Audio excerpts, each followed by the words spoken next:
Hey everyone, I'm going to show you my spicy kebab recipe today. So this is some ground beef, this is some onions with some garlic there, and this is my chapli kebab spice mix. So you put a little bit, sprinkle that bitch on top.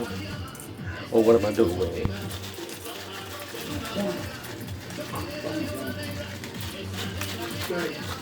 So that's $5 worth of ground beef, right?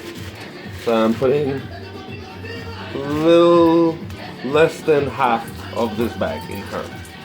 Alright, and then you put some onions and garlic, some chopped up onions and garlic in that bitch.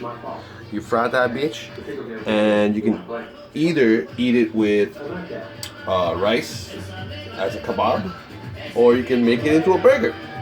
Alright, so that is my spicy chili kebab or burger recipe. Some ground, $5 worth of ground beef.